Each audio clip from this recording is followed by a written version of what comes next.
So hello everyone and welcome back to our channel and another tutorial. If you want to split a long Google form into multiple pages, Google Form lets you create separate sections so your form is easier to navigate.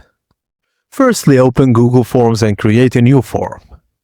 Add your form title, description, and the questions you want on the first page.